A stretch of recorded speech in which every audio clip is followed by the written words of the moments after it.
Hi students, welcome back. Coming to the next topic in the subject distributed system is the threads in distributed system. So now we are entering into the concept. So far I explained what is a process and what is a thread and what is the difference between the process and thread. Now let me explain you the threads in distributed system. So how the threads are working in the distributed system means like client and the server. Let's see. The threads in distributed system use it to communicate in the form of a multiple logical connections at the same time. So why I'm saying it is a multiple, it has to express in the form of multiple logical connection at the same time, because this is a distributed environment. So it has to be work on the multiple connections communication. An important property of the thread is that they can provide a convenient means of allowing blocking system calls without blocking the entire process in which the thread is running. So this is, we have to remember that. Suppose there is provide a convenient means by allowing blocking system calls without blocking the entire process in which the thread is running. So that we have to be, that is an important property of thread in the distributed environment. The main contribution of thread in distributed system is that they allow clients and servers to be constructed such that the communication and the local processing can overlap, resulting in a high level of the performance. So this is the main aim of the threads in distributed system. Here they can allow clients and servers to be constructed and local such that the communication and the local processing can overlap and resulting in the high level of the performance. The attractives used in distributed system is a multi-thread client and the multi-thread server. So the threads in distributed system, we are using the multiple threads. So the multi-thread client and the multi-thread server will be there. So the example for multi-thread client is a web browser. So whatever the browsers that you are accessing, the Mozilla, Google, or anything, Internet Explorer, so those are using the concept of multi-thread client, whereas multi-thread server is the web servers. So let me explain you what is this multi-thread client and the multi-thread server that is in distributed system. Let's see multi-thread clients. It can be used to hide delays or latencies in network communication by initiating communication and immediately proceeding with the something else. So the examples of the multi-thread client, I said it is a web browser such as Internet Explorer, which are multi-threaded. Here a web browser can start up several threads. So whatever the web browser that you are using, if you open a page, okay, so whenever you click on www.google.com, okay, so it opens a browser. So this starting page, that is it once start up several threads, like one main HTML file has been fetched. So this is a main HTML fetch, the Google search engine will be appeared. Google search engine. So this is the main HTML file. Main HTML file has been fetched.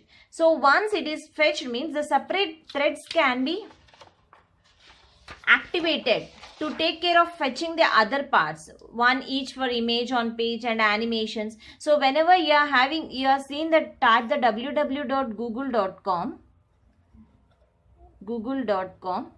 you are seeing a search button and here you can see the images. So this is one thread and this is the displaying the images is another thread, and here you can see the Gmail or image or something YouTube links will be there. So each one is one thread. So the complete process is divided into multiple threads. So this is a web browser which is a client. Here the multi-thread client is playing the role here.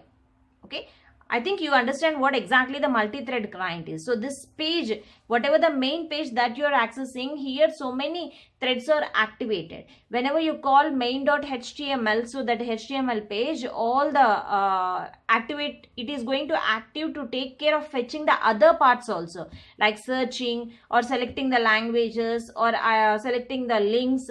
one for each image on page, and one each for animations, or one each for applets, etc. Okay, so that is about the multi-thread client. Now coming to the server. Just like a client, here the server is also a multi-threaded server organized in a dispatcher or worker model.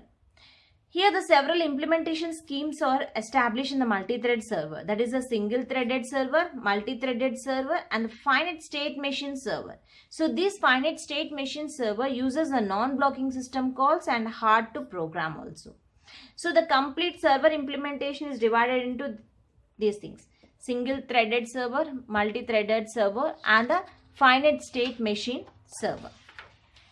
So here you can see how the multi-thread server organized in a dispatcher or a worker model. So if you take this is an operating system, in the operating system these are all the different threads. Okay, so this is one thread which is a dispatcher thread, and this dispatcher thread will be sending to the worker thread. This is a dispatcher thread, and these are all the worker threads. So you can call it as a server, and the remaining are all the clients. Okay, so not like that. One is a main thread, there's a master thread, and these are all the worker threads. So request dispatch to the worker threads. This complete is a server. So within the server, threads are divided into multiple. So that's why we call it as a multi-threaded server. A server is handling the multiple threads. So one is acting as a master, which is a dispatcher thread. This dispatcher thread is whenever the worker thread are requested, it requests the dispatcher to a worker thread. Okay, so this is a server, and these are all the worker threads.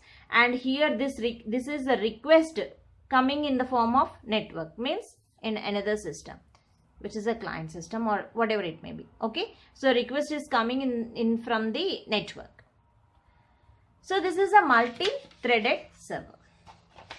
So the models for the multi-threaded server is threads, single-threaded process, and the finite state machine, I said. So the characteristics of this is, threads characteristics is parallelism, blocking system calls. Whereas a single-threaded process characteristics are, it is no parallelism is there, but blocking system calls. Whereas in finite state machine, parallelism, non-blocking system calls. So just here the thread is supporting parallelism and the blocking system calls. But here one is working and one is not working, like that.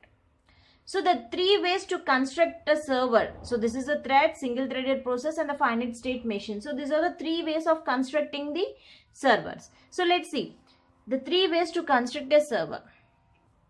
Here the blocking system calls make programming easier, and parallelism improves performance in the thread. So this is the one way.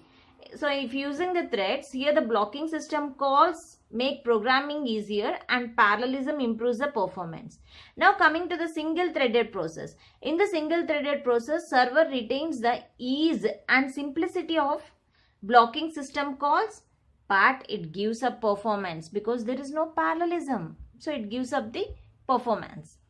But in the finite state machine also, it achieves the high performance. So it achieves the parallelism, means high performance will be there through parallelism, and uses the non-blocking system calls.